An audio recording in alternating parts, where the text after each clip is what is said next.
ಭಾರತದ ಚಹರೆ ಬದಲಿಸಲಿವೆ 6 ಬ್ರಹ್ಮಾಸ್ತ್ರ. ಆತ್ಮನಿರ್ಭರಕ್ಕೆ Modi master plan. ಡಿಆರ್ಡಿಒಗೆ Modi ಬಲಗೈ ಬಂಟ ದಿಢೀರ್ ಭೇಟಿ. ವಿಜಯ ಕರ್ನಾಟಕ ವೆಬ್ ವೀಕ್ಷಕರಿಗೆ ನಮಸ್ಕಾರ. ನಾನು ಶಿವಮೂರ್ತಿ ಸರ್ವ. ಆಪರೇಷನ್ ಸಿಂಧೂರ ಬಳಿಕ ಭಾರತದ ರಕ್ಷಣಾ ಕ್ಷೇತ್ರದ ಚಹರೆಯೇ ಬದಲಾಗ್ತಾ ಇದೆ. ಇಡೀ ವಿಶ್ವವೇ ಭಾರತದ ಕಡೆಗೆ ತಿರುಗಿ ನೋಡ್ತಾ ಇದೆ. ಈ ಸಂದರ್ಭವನ್ನ ಅತ್ಯುತ್ತಮವಾಗಿ ಬೆಳೆಸಿಕೊಳ್ಳಲು ಪ್ರಧಾನಿ ನರೇಂದ್ರ ಮೋದಿ ಅವರ ಸರ್ಕಾರ ಮುಂದಾಗಿದೆ. ಅತಿ ಹೆಚ್ಚು ಶಸ್ತ್ರಾಸ್ತ್ರಗಳನ್ನ ಆಮದು ಮಾಡಿಕೊಳ್ತಾ ಇದ್ದಂತಹ ಭಾರತವನ್ನ ಈಗ ಮೋದಿ ಸರ್ಕಾರ ಜಗತ್ತಿಗೆ ಅತಿ ಹೆಚ್ಚು ಶಸ್ತ್ರಾಸ್ತ್ರಗಳನ್ನ ರಫ್ತು ಮಾಡುವ ದೇಶವನ್ನಾಗಿ ಕನ್ವರ್ಟ್ ಮಾಡಲು ಮಾಸ್ಟರ್ ಪ್ಲಾನ್ ಅನ್ನ ರೂಪಿಸಿದೆ. ಆಪರೇಷನ್ ಸಿಂಧೂರದ ಬಳಿಕ ಭಾರತದ ರಕ್ಷಣಾ ನೀತಿಯಲ್ಲಿ ಭಾರಿ ಬದಲಾವಣೆ ಆಗ್ತಾ ಇದ್ದು, ಈ ಕ್ರಾಂತಿಕಾರಿ ಚೇಂಜಸ್ಗೆ ವೇಗ ನೀಡಲು ಮೋದಿ ಮುಂದಾಗಿದ್ದಾರೆ. ಈ ಹಿನ್ನೆಲೆ ಪ್ರಧಾನಿ ಮೋದಿಯವರ ಬಲಗೈ ಬಂಟ ಹಾಗೂ ಪ್ರಧಾನ ಮಂತ್ರಿಗಳ ಪ್ರಧಾನ ಕಾರ್ಯದರ್ಶಿ ಡಾಕ್ಟರ್ ಪಿ.ಕೆ. ಮಿಶ್ರಾ ಅವರು ಬೆಂಗಳೂರಿನ ಡಿಆರ್ಡಿಒ ಲ್ಯಾಬ್ಗೆ ದಿಢೀರ್ ಭೇಟಿ ನೀಡಿದ್ದಾರೆ. ಈ ಭೇಟಿ ಕೇವಲ ಒಂದು ಸೌಜನ್ಯದ ಭೇಟಿಯಾಗಿಲ್ಲ, ಇದು ಸಂಪೂರ್ಣ ಸ್ಟ್ರಾಟಜಿಕ್ ಮೀಟಿಂಗ್. ಇದು ಮೋದಿ ಸರ್ಕಾರದ ಮಾಸ್ಟರ್ ಪ್ಲಾನ್ ಎಷ್ಟು ಗಂಭೀರವಾಗಿ ಮತ್ತು ವೇಗವಾಗಿ ಜಾರಿ ಆಗ್ತಾ ಇದೆ ಎಂಬುದರ ಸಂಕೇತ. ಹೌದು, ಆಪರೇಷನ್ ಸಿಂಧೂರದ ಬಳಿಕ ಭಾರತದ ರಕ್ಷಣಾ ನೀತಿಯ ಬದಲಾಗಿದೆ. ಈಗಾಗಲೇ 400ಕ್ಕೂ ಹೆಚ್ಚು ರಕ್ಷಣಾ ಉಪಕರಣಗಳ ಆಮದಿಗೆ ನಿಷೇಧ ಹೇರಲಾಗಿದ್ದು, ಮೇಡ್ ಇನ್ ಇಂಡಿಯಾ ಉಪಕರಣಗಳ ಉತ್ಪಾದನೆಯನ್ನ ಹೆಚ್ಚಿಸಲಾಗ್ತಾ ಇದೆ. ಈ ಕಾರ್ಯಕ್ಕೆ ವೇಗ ನೀಡಲು ಪ್ರಧಾನಿ ನರೇಂದ್ರ ಮೋದಿ ಅವರ ಪ್ರಧಾನ ಕಾರ್ಯದರ್ಶಿ ಡಾಕ್ಟರ್ ಪಿ.ಕೆ. ಮಿಶ್ರಾ ಅವರು ಬೆಂಗಳೂರಿನ ಡಿಆರ್ಡಿಒ ಪ್ರಯೋಗಾಲಯಕ್ಕೆ ಭೇಟಿ ನೀಡಿ ಹಲವು ರಕ್ಷಣಾ ಯೋಜನೆಗಳನ್ನ ಪರಿಶೀಲಿಸಿದ್ದಾರೆ. ಹೈಪರ್ ಸಾನಿಕ್ ಕ್ಷಿಪಣಿಗಳಿಂದ ಹಿಡಿದು ಲೇಸರ್ ಆಧಾರಿತ ವಾಯು ರಕ್ಷಣಾ ವ್ಯವಸ್ಥೆಗಳವರೆಗಿನ ಭಾರತದ ಅತ್ಯಂತ ಮುಂದುವರೆದ ಮತ್ತು ಮಹತ್ವಾಕಾಂಕ್ಷೆಯ ರಕ್ಷಣಾ ಯೋಜನೆಗಳನ್ನ ಪರಿಶೀಲಿಸಿದ್ದಾರೆ.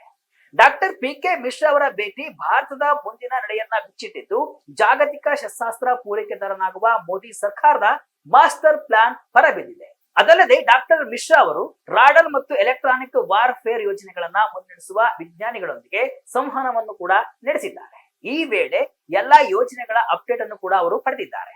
ಪ್ರಮುಖವಾಗಿ 6 ಯೋಜನೆಗಳನ್ನ ಅವರು ಪರಿಶೀಲಿಸಿದ್ದು, ಅವುಗಳು ಭಾರತದ ಬ್ರಹ್ಮಾಸ್ತ್ರವಾಗಲಿವೆ ಎನ್ನಲಾಗಿದೆ. ಬ್ರಹ್ಮಾಸ್ತ್ರ ಹೈಪರ್ ಸಾನಿಕ್ ಬ್ರಹ್ಮೋಸ್ 2. ಮೋದಿ ಸರ್ಕಾರದ ಮಾಸ್ಟರ್ ಪ್ಲಾನ್ ನ ಮೊದಲ ಮತ್ತು ಅತ್ಯಂತ ಪ್ರಬಲ ಅಸ್ತ್ರವೇ ಬ್ರಹ್ಮೋಸ್ತ್ರ 2. ಇದು ಕೇವಲ ಒಂದು ಮಿಸೈಲ್ ಅಲ್ಲ, ಬದಲಿಗೆ ಭಾರತದ ಪವರ್ ಪ್ರೊಜೆಕ್ಷನ್ ಮತ್ತು ರಫ್ತು ಕನಸಿನ ಸಂಕೇತ ಆಗಿದೆ. ಶಬ್ದಕ್ಕಿಂತ 8 ಪಟ್ಟು ವೇಗ, 1500 ಕಿಲೋಮೀಟರ್ ವ್ಯಾಪ್ತಿ ಇದು ಹೊಂದಿರಲಿದ್ದು, ಶತ್ರುಗಳಿಗೆ ಯೋಚಿಸಲು ಕೂಡ ಸಮಯವನ್ನ ನೀಡಲ್ಲ. ಈಗಾಗಲೇ ಪ್ರಾಜೆಕ್ಟ್ ವಿಷ್ಣುವಿನ ಹೆಸರಿನಲ್ಲಿ ಇದರ ಪರೀಕ್ಷೆಯನ್ನ ಡಿಆರ್ಡಿಒ ನಡೆಸಿದೆ. ಬ್ರಹ್ಮೋಸ್ 2 ಮಿಸೈಲ್ ಭಾರತಕ್ಕೆ ಆಕ್ರಮಣಕಾರಿ ಸಾಮರ್ಥ್ಯವನ್ನ ನೀಡುತ್ತೆ. ಕೇವಲ ನಮ್ಮನ್ನು ನಾವು ರಕ್ಷಿಸಿಕೊಳ್ಳುವುದಲ್ಲ, ಶತ್ರು ನೆಲದಲ್ಲಿಯೇ ಪ್ರತೀಕಾರ ತೀರಿಸಿಕೊಳ್ಳುವ ಶಕ್ತಿ ಇದರಲ್ಲಿದೆ.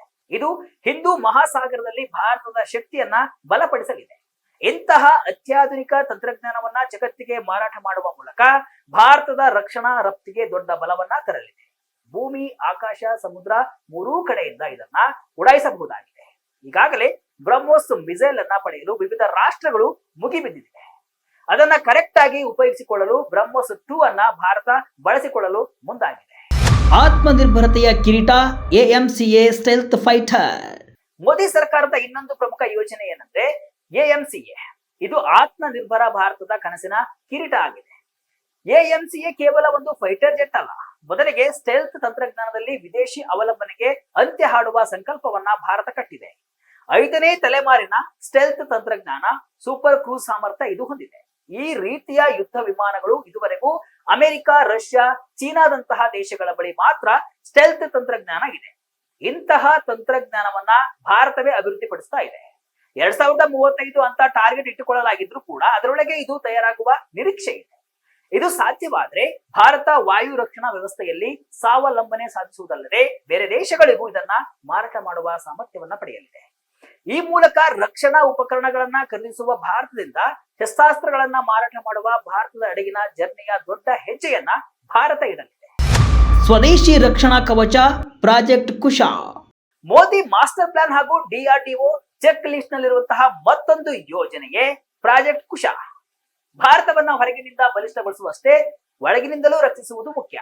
ಇದಕ್ಕಾಗಿ ಡಿಆರ್ಡಿಒ ಸ್ವದೇಶಿ ಅಭದ್ಯ ಕೋಟೆಯನ್ನ ನಿರ್ಮಿಸ್ತಾ ಇದ್ದು, ಮಲ್ಟಿ ಲೇಯರ್ ಏರ್ ಡಿಫೆನ್ಸ್ ಸಿಸ್ಟಮ್ಗೆ ಪ್ರಾಜೆಕ್ಟ್ ಕುಶ ಅಂತ ಹೆಸರಿಟ್ಟಿದೆ. ಇದು 400 ಕಿಲೋಮೀಟರ್ ವ್ಯಾಪ್ತಿಯಲ್ಲಿ ಯಾವುದೇ ಕ್ಷಿಪಣಿ, ಡ್ರೋನ್ ಅಥವಾ ಯುದ್ಧ ವಿಮಾನವನ್ನ ಹೊಡೆದುರುಳಿಸುವ ಸಾಮರ್ಥ್ಯವನ್ನ ಹೊಂದಿದೆ. ರಷ್ಯಾದ S-400 ನಂತಹ ಏರ್ ಡಿಫೆನ್ಸ್ ಸಿಸ್ಟಮ್ಗಳಿಗಾಗಿ ನಾವು ಬೇರೆ ದೇಶಗಳ ಮೇಲೆ ಅವಲಂಬಿತರಾಗಬೇಕಾಗಿಲ್ಲ. 2028ರ ವೇಳೆಗೆ ಪ್ರಾಜೆಕ್ಟ್ ಕುಶ ಕಾರ್ಯಾರಂಭ ಮಾಡಿದ್ರೆ ನಮ್ಮ ವಾಯು ರಕ್ಷಣೆಯನ್ನ ನಾವೇ ನಿಯಂತ್ರಿಸಬಹುದು. ಇದು ಮೋದಿ ಸರ್ಕಾರದ ಸ್ವಾವಲಂಬನೆ ಮತ್ತು ಭದ್ರತೆಯ ಮಂತ್ರಕ್ಕೆ ಹಿಡಿದ ಕೈಗನ್ನಡಿಯಾಗಿದೆ. ಆ ಬಳಿಕ ಇದನ್ನ ಬೇರೆ ದೇಶಗಳಿಗೆ ರಫ್ತು ಮಾಡುವ ಉದ್ದೇಶವನ್ನು ಕೂಡ ಭಾರತ ಹೊಂದಿದೆ. ರಫ್ತು ಸಾಮರ್ಥ್ಯದ ಕಿರುದೈತ್ಯ ವಿಶ್ವರಾಟ್ಸ್. ಮೋದಿ ಸರ್ಕಾರದ ಮಾಸ್ಟರ್ ಪ್ಲಾನ್ ಕೇವಲ ದೊಡ್ಡ ಯೋಜನೆಗಳ ಬಗ್ಗೆ ಮಾತ್ರವಲ್ಲ, ಕಡಿಮೆ ಖರ್ಚಿನಲ್ಲಿ ಹೆಚ್ಚು ಪರಿಣಾಮಕಾರಿಯಾದ ಜಾಗತಿಕ ಮಾರುಕಟ್ಟೆಯಲ್ಲಿ ಭಾರತದ ಕೀರ್ತಿ ಪತಾಕೆ ಹಾರಿಸುವ ರಕ್ಷಣಾ ಉತ್ಪನ್ನಗಳ ಬಗ್ಗೆಯೂ ಇದೆ. ವಿಶ್ವರಾಟ್ಸ್ ಕ್ಷಿಪಣಿ ವ್ಯವಸ್ಥೆಯನ್ನ ಭಾರಿ ಪ್ರಮಾಣದಲ್ಲಿ ಉತ್ಪಾದಿಸಲು ಭಾರತ ಪ್ಲಾನ್ ಹಾಕಿಕೊಂಡಿದೆ. ವಿಶ್ವರಾಟ್ಸ್ ಅಂದ್ರೆ very short range air defence system ಆಗಿದ್ದು, ಇದನ್ನ ಹೆಗಲ ಮೇಲೆ ಹೊತ್ತೊಯ್ಯಬಹುದಾದ 6 ಕಿಲೋಮೀಟರ್ ವ್ಯಾಪ್ತಿಯ ಮಿಸೈಲ್ ಸಿಸ್ಟಮ್ ಇದಾಗಿದ್ದು, ಗಡಿ ಕಾಯುವ ಸೈನಿಕರಿಗೆ ದೊಡ್ಡ ಶಕ್ತಿಯನ್ನ ನೀಡಲಿದೆ. ಈಗಾಗಲೇ ಸೇನೆಯು 5,000 ವಿಶ್ವರಾಟ್ಸ್ ಯೂನಿಟ್ ಗಳಿಗೆ ಆರ್ಡರ್ ಮಾಡಿದೆ. ಇದರ ಕಡಿಮೆ ಬೆಲೆ ಮತ್ತು ಸುಲಭ ಬಳಕೆಯಿಂದ ಏಷ್ಯಾ ಮತ್ತು ಆಫ್ರಿಕಾದ ಅನೇಕ ದೇಶಗಳಿಗೆ ರಫ್ತು ಮಾಡಲು ಇದು ಅತ್ಯುತ್ತಮ ಉತ್ಪನ್ನವಾಗಿದೆ. ಇದು ಭಾರತದ ರಕ್ಷಣಾ ರಫ್ತು ಗುರಿಗಳನ್ನು ತಲುಪಲು ಸಹಾಯ ಮಾಡುವ ವಾಲ್ಯೂಮ್ ಗೇಮ್ ನ ಭಾಗವಾಗಿಯೂ ಕೂಡ ಮೋದಿ ಸರ್ಕಾರಕ್ಕೆ ಕಂಡಿದೆ. ಶತ್ರುವನ್ನ ಕುರುಡಾಗಿಸುವ ರುದ್ರಂ 2, ರುದ್ರಂ 3. ಯುದ್ಧ ಗೆಲ್ಲಲು ಶತ್ರುವನ್ನ ನಾಶ ಮಾಡುವುದಕ್ಕಿಂತ ಮೊದಲು ಅವನ ಕಣ್ಣು ಕಿವಿಗಳನ್ನ ನಿಷ್ಕ್ರಿಯಗೊಳಿಸುವುದು ಮುಖ್ಯ. ಮೋದಿ ಸರ್ಕಾರದ ಈ ಚಾಣಕ್ಯ ನೀತಿಯ ಭಾಗವೇ ರುದ್ರಂ ಸರಣಿಯ ಕ್ಷಿಪಣಿಗಳು. 300 ಕಿಲೋಮೀಟರ್ ವ್ಯಾಪ್ತಿಯ ರುದ್ರಂ 2 ಮತ್ತು 550 ಕಿಲೋಮೀಟರ್ ವ್ಯಾಪ್ತಿಯ ರುದ್ರಂ 3 ಕ್ಷಿಪಣಿಗಳು ಶತ್ರುಗಳ ರಡಾರ್ ಸಂವಹನ ಕೇಂದ್ರಗಳನ್ನ ಹುಡುಕಿ ಹೊಡೆಯುತ್ತವೆ. ಇದು ಭಾರತಕ್ಕೆ ಯುದ್ಧದ ಆರಂಭದಲ್ಲೇ ಮೇಲುಗೈ ಸಾಧಿಸಲು ಸಹಾಯ ಮಾಡುತ್ತದೆ. ಇಂತಹ ನಿಖರ ಮತ್ತು ಸ್ಮಾರ್ಟ್ ಅಸ್ತ್ರಗಳು ಆಧುನಿಕ ಯುದ್ಧ ತಂತ್ರದ ಭಾಗವಾಗಿದ್ದು, ಭಾರತದ ತಾಂತ್ರಿಕ ಶ್ರೇಷ್ಠತೆಯನ್ನ ಜಗತ್ತಿಗೆ ಪ್ರದರ್ಶಿಸುತ್ತಿವೆ. ಅದಲ್ಲದೆ ಇವುಗಳನ್ನ ಕೂಡ ಭಾರತ ಮುಂದಿನ ದಿನಗಳಲ್ಲಿ ಬೇರೆ ದೇಶಗಳಿಗೆ ರಫ್ತು ಮಾಡುವ ಸಾಧ್ಯತೆ ಇದೆ. ಭವಿಷ್ಯದ ಯುದ್ಧಕ್ಕೆ ಕ್ಲಾಸ್ ಲೇಸರ್ ಸಿಸ್ಟಮ್. ಇದರ ಜೊತೆ DRDO ಮೂಲಕ ಕೇಂದ್ರ ಸರ್ಕಾರ ನಾಳಿನ ಯುದ್ಧಗಳಿಗೂ ಭಾರತವನ್ನ ಸಜ್ಜುಗೊಳಿಸ್ತಾ ಇದೆ. ಅದರ ಸಂಕೇತವೇ ಕ್ಲಾಸ್ ಅಂದ್ರೆ ಕಾಂಪ್ಯಾಕ್ಟ್ ಲೇಸರ್ ವೆಪನ್ ಸಿಸ್ಟಮ್. ಗುಂಡುಗಳ ಬದಲು ಲೇಸರ್ ಕಿರಣ ಬಳಸಿ ಡ್ರೋನ್, ಸಣ್ಣ ಕ್ಷಿಪಣಿಗಳಂತಹ ಬೆದರಿಕೆಗಳನ್ನ ನಾಶಪಡಿಸುವ ತಂತ್ರಜ್ಞಾನವನ್ನ ಭಾರತ ಅಭಿವೃದ್ಧಿಪಡಿಸ್ತಾ ಇದೆ. ಇದು ಡೈರೆಕ್ಟ್ ಎನರ್ಜಿ ಕ್ಷೇತ್ರದಲ್ಲಿ ಭಾರತದ ಪ್ರವೇಶವನ್ನ ಖಚಿತಪಡಿಸುತ್ತೆ. ಈ ತಂತ್ರಜ್ಞಾನದಲ್ಲಿ ಮುಂಚೂಣಿಯಲ್ಲಿರುವುದು ಭವಿಷ್ಯದಲ್ಲಿ ಭಾರತವನ್ನ ಜಾಗತಿಕ ರಕ್ಷಣಾ ನಾಯಕನನ್ನಾಗಿ ಮಾಡುತ್ತೆ. ಇದು ಸಂಶೋಧನೆ ಮತ್ತು ಅಭಿವೃದ್ಧಿಗೆ ಸರ್ಕಾರ ನೀಡುತ್ತಿರುವ ಆದ್ಯತೆಯನ್ನ ಎತ್ತಿ ತೋರಿಸುತ್ತೆ. ಈಗಾಗಲೇ ಪ್ರೋಟೋಟೈಪ್ ಪರೀಕ್ಷೆಯನ್ನ DRDO ಯಶಸ್ವಿಯಾಗಿ ಮಾಡಿದೆ. ಮುಂದಿನ ದಿನಗಳಲ್ಲಿ ಇದನ್ನ ಬೇರೆ ಬೇರೆ ವಿಧದಲ್ಲಿ ಸೇನೆಗೆ ಅಳವಡಿಸುವ ಚಿಂತನೆ ಇದೆ. ಇದು ಕೂಡ ಮುಂದಿನ ದಿನಗಳಲ್ಲಿ ಬೇರೆ ದೇಶಗಳಿಗೆ ರಫ್ತಾಗುವ ನಿರೀಕ್ಷೆ ಇದೆ. ಒಟ್ಟಿನಲ್ಲಿ ಮೋದಿ ಸರ್ಕಾರ ಹಾಗೂ DRDOದ ಚೆಕ್ ಲಿಸ್ಟ್ ನಲ್ಲಿ ಬ್ರಹ್ಮೋಸ್ 2 ನಿಂದ ಹಿಡಿದು ಲೇಸರ್ ವೆಪನ್ಗಳು ಇದ್ದು ಭಾರತವನ್ನ ರಕ್ಷಣಾ ರಫ್ತು ರಾಷ್ಟ್ರವನ್ನಾಗಿ ಪರಿವರ್ತಿಸ್ತಾ ಇವೆ. ಇವುಗಳಿಗೆಲ್ಲ ಬೆಂಗಳೂರು ನೆರೆಯಾಗಿರುವುದು ನಮಗೆಲ್ಲ ಹೆಮ್ಮೆಯ ಸಂಗತಿ. ಮೋದಿಯವರ ಪ್ರಧಾನ ಕಾರ್ಯದರ್ಶಿ ಡಾಕ್ಟರ್ PK ಮಿಶ್ರಾ ಅವರ DRDO ಭೇಟಿ ಆತ್ಮನಿರ್ಭರ ಭಾರತದ ಕನಸನ್ನ ನನಸಾಗಿಸುವ ಹೆಜ್ಜೆ ಅಂತ ಹೇಳಲಾಗ್ತಾ ಇದ್ದು, ಮುಂದಿನ ದಶಕದಲ್ಲಿ ಭಾರತದ ರಕ್ಷಣಾ ಚಿತ್ರಣ ಸಂಪೂರ್ಣವಾಗಿ ಬದಲಾಗಲಿದೆ. ಇದಿಷ್ಟು ಇವತ್ತಿನ ವಿಶೇಷ. ಇದೇ ರೀತಿಯ ಹಲವು ವಿಶ್ಲೇಷಣೆ, ಮಾಹಿತಿ ಅಷ್ಟೇ ಅಲ್ಲ, ಮನೋರಂಜನೆಯ ವಿಡಿಯೋಗಳಿಗಾಗಿ ವಿಜಯ ಕರ್ನಾಟಕ ವೆಬ್ಸೈಟ್, ಫೇಸ್ಬುಕ್ ಹಾಗೂ ಯೂಟ್ಯೂಬ್ ಪೇಜ್ ಅನ್ನು ಫಾಲೋ ಮಾಡಿ. ಧನ್ಯವಾದಗಳು.